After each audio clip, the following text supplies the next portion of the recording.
దేవుని ప్రేమించే వారికి అనగా నీవు నేను దేవుని ప్రేమిస్తున్నావు కనుక ఆయన సంకల్పం చొప్పున ఆయన అంటున్నాడు, ఈ బిడ్డలు దేవుడు లోకాన్ని మొత్తాన్ని ప్రేమించండి, కానీ కొంతమందిని ప్రత్యేకించి ఏర్పాటు చేసుకున్నారు. అందరిని ప్రేమించండి, ఎవరి బిడ్డ తక్కువ చేయలేదు. మనకు తెలుసు దేవుడు విత్తనాలు చల్లేటువంటి ప్రక్రియ 3 దశలుగా చూపిస్తూ ఉన్నారు. తోమలో పడినటువంటి విత్తనాలు, ముళ్ళ కంచెలో పడినటువంటి విత్తనాలు, మంచి సారవంతమైనటువంటి నేలలో పడినటువంటి విత్తనాల గురించి మనం విన్నాం. కానీ మనం ఏ దశలో ఉన్నాం అనేది అది మనం గ్రహించుకోవాలి. కానీ నేను చెప్పదలుచుకున్నది ఏంటంటే, దేవుడు సంకల్పం చొప్పున ఆయన యొక్క సంకల్పం చొప్పున ఏర్పరచుకొని ఆయన కంచె, ఆయన కాపుదలను, ఆయన యొక్క రెక్కల నీళ్ళు నిన్ను నన్ను కాచి కాపాడి భద్రపరిచినాడు కనుకనే ఈరోజు నేను సన్నిధానానికి రాగలుగుతున్నాను. లోకంలో జీవిస్తున్నప్పుడు అనేకమైనటువంటి నిందలు, శ్రమలు, అవమానాలు ఇవన్నీ కూడా కలుగుతాయి. బంధుమిత్రులు లేని వారు అనుకుంటూ, లేదంటే వేరే వాళ్ళు ఎగతాలు చేయొచ్చు, నువ్వు గాయక దేవుడు నమ్ముకునేవమ్మా ఇలా లేదంటే ఇంకా వేరే ఆర్థికంగా లేదంటే ఏదైనా బాధలు ఉండొచ్చు. కానీ దేవుడు ఒక మాట చెప్తున్నాడు. ఏం చెప్తున్నాడంటే, యోహాను సువార్త 16వ అధ్యాయము, యోహాను సువార్త 16వ అధ్యాయము 33వ వచనం చూస్తే మనకి ఇక్కడ ఏం చెప్తున్నాడు? నా యందు మీకు సమాధానం కలుగునట్లు ఈ మాటలు మీతో చెప్పుచున్నాను. లోకంలో మీకు శ్రమ కలుగును, అయినను ధైర్యం తెచ్చుకొనుడి, నేను లోకంను జయించి ఉన్నానని. అయితే ఈ యొక్క లోకంలో నీకు నాకు అనేకమైనటువంటి శ్రమలతో ఉంటాం. అయితే నా సమస్య ఏదో నాకు తెలుసు, మీ సమస్య ఏదో నాకైతే తెలియదు. కానీ ఈ యొక్క సర్వాన్ని సృష్టించినటువంటి సృష్టికర్తకు నీకు ఏదైతే సమస్య ఉందో, నీకు ఏదైతే బాధతో ఉన్నావో, నువ్వు ఏదైతే దుఃఖంతో ఉన్నావో, నువ్వు ఏదైతే వేదనతో ఉన్నావో, నీకు ఏదైతే శ్రమ కలుగుతుందో, నువ్వు ఏదైతే బంధకాలలో ఉన్నావో, వాటన్నిటి నుండి దేవుడు ఏం చెప్తున్నాడు? మరి నీకు నాకంటే లోకంలో మీకు అనేకమైనటువంటి శ్రమలు కలుగుతాయి, అయినా మీరు ధైర్యం తెచ్చుకోలేదు. ఎందుకు ధైర్యం తెచ్చుకోవాలంటున్నాడంటే, ఆ యొక్క దేవాది దేవుడికే శ్రమ తప్పలేదు. మరి నీకు నాకు రావడం అదే గొప్ప విషయమా? ఆయనకే తప్పలేదు. పరిశుద్ధుల్లో పరిశుద్ధుడు, రాజులకే రారాజు, అటువంటి గొప్ప దేవుడు. ఆయన యొక్క సింహాసనము ఆకాశము, ఆయన యొక్క సింహాసనం ఆకాశం, ఆయన యొక్క పాదపీఠము భూమి.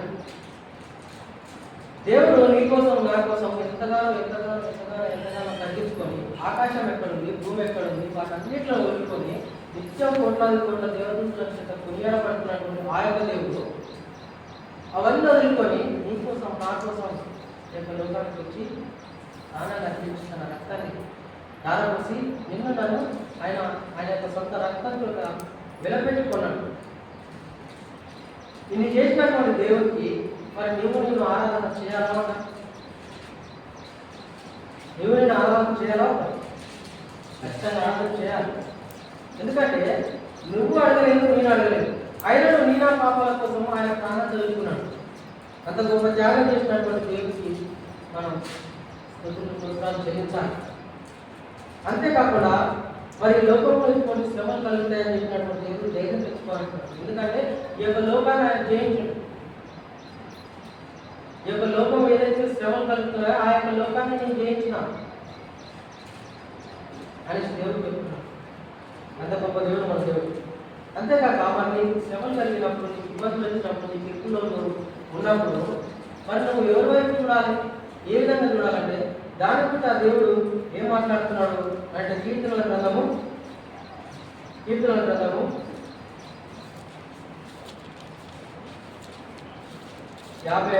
చెప్తున్నాం. కీర్తనల గ్రంథము 55 22 వచనంలో, నీ భారం యెహోవా మీద మోపుము, నీ భారం యెహోవా మీద మోపుము, ఆయనే నిన్ను ఆదుకొనును, ఆయనే నిన్ను ఆదుకొనును, నీతిమంతులను ఆయన ఎన్నడను కదలనీయడు. నీతిమంతులను ఆయన ఎన్నడను కదలనీయడు. ఎన్నడూ కదలనీయడు. అదే చెప్తూ వస్తున్నాను. మనం ముందుగా ఏం చెప్పుకున్నాం? లోకంలో అనేకమైన శ్రమలు కలిగి ఉంటాయి.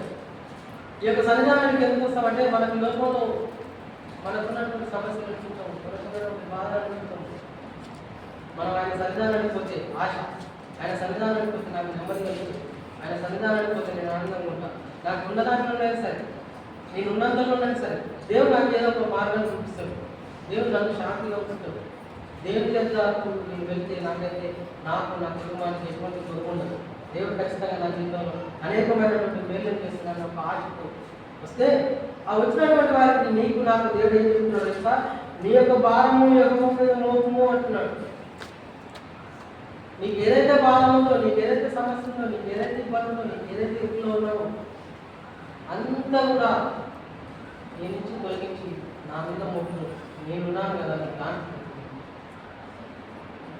అన్న ఆయన అన్నాడు. ఆదివారం అయిపోయింది, ఆ ఆదివారం చచ్చిపోతున్నాడు. ఈ మధ్య కాలం ఆదివారం చచ్చిపోతున్నాడు. నువ్వు కటింగ్ షాప్ ఇలా చేస్తే నువ్వు ఒక 200 చేసుకున్నావు కదా. వీడ కటింగ్ చేస్తే ఒక 200 సంపాదించుకుంటావు కదా. నువ్వు ఎందుకు ఆదివారం షాప్ తీసుకోలేదు? ఇంతకుముందు నువ్వు రెగ్యులర్ షాప్ తీసుకున్నావు, ఆదివారం ఉన్నా కానీ అటాచ్ చేస్తున్నావు పని. కానీ ఈ మధ్య కాలంలో నువ్వు ఎందుకు షాప్ తీసుకోలేవు? చేసుకుంటే ఒక 200, 300 వస్తాయి కదా. ఇలా 300 మనుషులు ఉన్నావు, అయినా ఎందుకు పోయి పెట్టిపోతున్నావు అంటున్నావు. నేను నవ్వుకున్నా. నవ్వుతే ఎందుకు నవ్వుతున్నావు అని అంటాను. నేను చెప్పిన ఇప్పుడు నేను చేసిన అనుకో ఈ పని ఒక గంట సేపు చేస్తే 200, 300 చేస్తా. రొట్టెలో నా ప్రాణం పోయిందనుకో, బాధ్యులు నీవాని. ఒక మనుషుడు లోకమంతా సంపాదించుకున్నా కానీ సమస్తం పెడతాడు, తన ప్రాణం కోల్పోతానికి ఏమనుకున్నాడు? కోట్ల కొద్ది డబ్బు ఉండొచ్చు, ధనం ఉండొచ్చు, అష్టైశ్వర్యాలు ఉండొచ్చు. ఈ యొక్క ఆదివారం, ఈ యొక్క సమయంలో, ఈ క్షణం, ఈ యొక్క సన్నిధిలో లేకపోతే రెప్పపాటు కాలంలో ఆయన చెప్పుకోకపోతే అప్పుడు నేను ఇంకా లేకపోతే నా పరిస్థితి ఏంటి?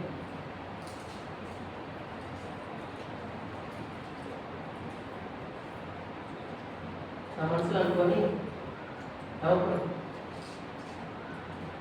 ఖచ్చితంగా పోవాలి ఆదివారం దేవుని సన్నిధికి, ఖచ్చితంగా సమయాన్ని కేటాయించాల్సిందే అనేసి.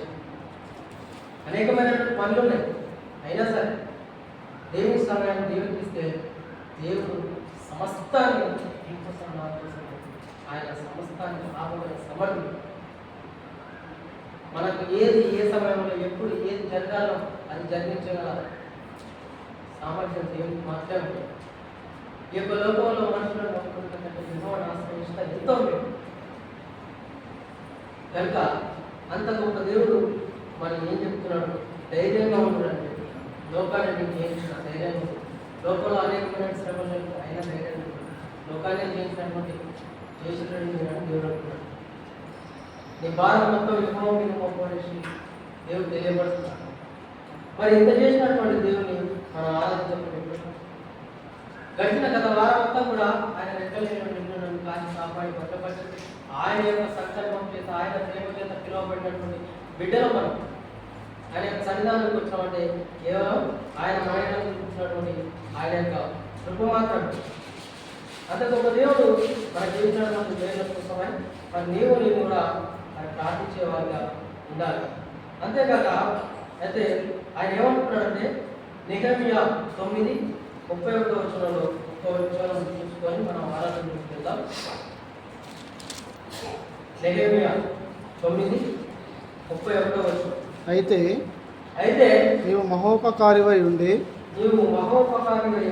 వారిని బొత్తిగా నాశనం చేయకయు విడిచిపెట్టకయు ఉంటివి.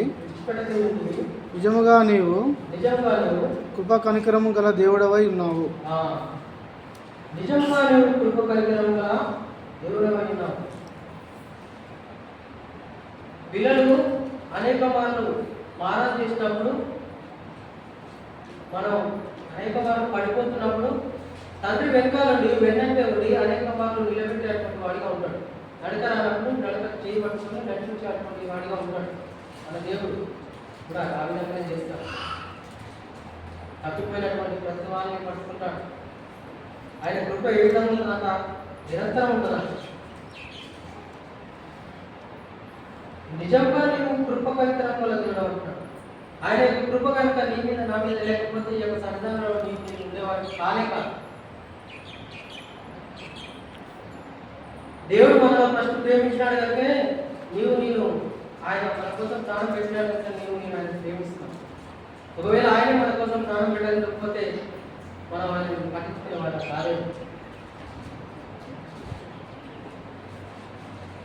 ఆయన నిజంగా కృప కనికరం కలుగుతుంది. దేవుడు అంత గొప్ప కృప చూపించినాడు కనుకనే, అంత గొప్ప ప్రేమ మన చూపించినాడు కనుకనే నీకున్నటువంటి సమస్యను ఆయన మీద వేసుకోవాలి. నాకు అప్పచెప్పండి.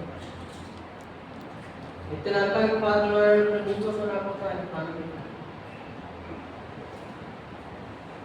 అంత గొప్ప దేవుడు మన జీవితంలో చేసినటువంటి అనేకమైనటువంటి మేలు చేస్తూ వచ్చినాడు కనుక మరి నేను కూడా ఆ యొక్క దేవాది దేవుని ఆయన మన ఏడలు చేసినటువంటి మేలు, కుటుంబ విషయంలో కావచ్చు, సంఘం విషయంలో కావచ్చు, వ్యక్తిగత విషయంలో కావచ్చు, కొంత ఆలస్యమైన కానీ దేవుడు మన కోసం దాచించిన మేలు ఖచ్చితంగా మనకి ఇస్తాం.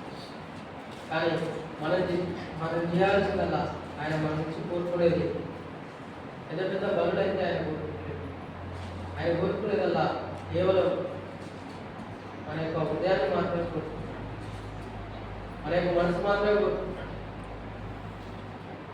మరి నేను ఆ యొక్క హృదయాన్ని ఏ విధంగా ఉంచుకుంటాం, ఏ విధంగా చేస్తున్నాం అనేది మనం ఆలోచన చేసుకొని మన దేవుని కోసం దేవుని ఎంతగా ఆరాధించేవారిగా ఉన్నాం. దేవుని మన యొక్క దేవునికి ఎంతగానో మనం అటు స్వేచ్ఛను కల్పిస్తున్నాం.